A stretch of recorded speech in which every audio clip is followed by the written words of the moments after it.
তো আমরা নিষিদ্ধ করতে না করছে কে ভাই? কে না করছে? বিএনপি না করছে? খুব চেষ্টা করছে চালানোর জন্য। বিএনপি নাকি আওয়ামী লীগকে কী করতে চায়? পুনর্বাসিত করতে চায়।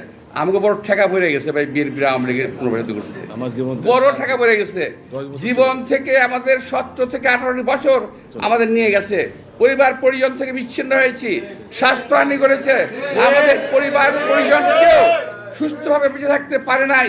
এখানে যারা আছে, একটি কর্মীও তার বাড়িতে 17 বছর ঘুমাতে পারেনি শান্তি। আর সেই আওয়ামী লীগের সঙ্গে আমরা করব, ওদেরকে আমরা আবার প্রতিপালন করব, আবার ওদেরকে পুনর্বাসন করব। এটা হলো যারা বিএনপিকে জেলাস করে, অর্থাৎ দেখতে পারে না, পছন্দ করে না, যাদের অজনপ্রিয় একটি দল, এরা গোষ্ঠী, এরা বিএনপিকে কালার করার চেষ্টা করতেছে। আগে আমরা দেখতাম যে শেখ হাসিনা কিছু করার আগে একটা অপকর্ম কোথাও ঘটাতো, আমরা তখন বুঝতাম যে সে কিছু একটা ঘটনা ঘটাবে, তো একদিকে আমাদের দৃষ্টি নিয়ে যেত আর কাজটা এদিক দিয়ে করতো। দেখেন হামিদ সাহেব চলে গেল, কি সুন্দর। হামিদ সাহেব চলে কোন দিক দিয়ে চলে গেল? ভিআইপি দিয়ে। পত্রপত্রিকা দেখলাম উনি নাকি গেঞ্জি পরে, লুঙ্গি পরে, মাস্ক পরে ভিআইপি দিয়ে গেছে। ভাই লুঙ্গি পরুক, গেঞ্জি পরুক আর ল্যাংটা হয়ে যাক, ভিআইপিতে ঢুকলো কীভাবে? ভিআইপিতে ঢুকে কিভাবে? যদি একান্ত পরিচিত না হয় কিংবা সেই ভিআইপি লোক না হয়, সেই ভিআইপি ট্রিটমেন্ট নিয়ে এয়ারপোর্ট দিয়ে পার হয়ে গেল। আমার সরকার বলে কিছু জানি না। 622 জন আওয়ামী লীগের লোক পার হয়ে গেল, এই সরকার বলে আমরা কিছু জানি না। জানেন কি? এই জানাটা খুব দরকার। আপনারা কি জানেন? এইটা আমাদের জানা দরকার। কি জানেন আপনারা? কিছুই জানেন না।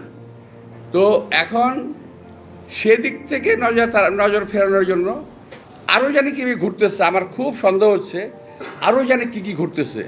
নইলে শাহবাগের এই নাটক কেন হঠাৎ করে?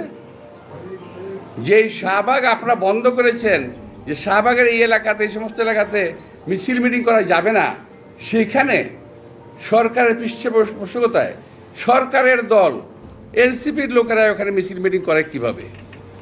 আর কোন দাবিতে মিছিল মিটিং করলো? কি দাবিতে? দাবি জানি কি দুলু? কি দাবি? আওয়ামী লীগ নিষিদ্ধ। আওয়ামী লীগ নিষিদ্ধ করতে হবে। তো আওয়ামী লীগ নিষিদ্ধ করতে না করছে কে ভাই? কে না করছে? বিএনপি না করছে? খুব চেষ্টা করছে চালানোর জন্য। বিএনপি নাকি আওয়ামী লীগকে কী করতে চায়? পুনর্বাসিত করতে চায়। আমাকে বড় ঠেকা পড়ে গেছে ভাই, বিএনপির আওয়ামী লীগের পুনর্বাসিত করতে বড় ঠেকা পড়ে গেছে।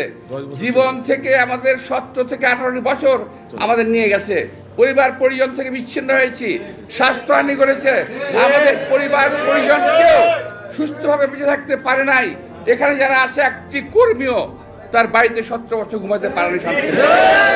আর সেই আওয়ামী লীগের সঙ্গে আমরা করব, ওদেরকে আমরা আবার প্রতিপালন করব, আবার ওদেরকে পুনর্বাসন করব।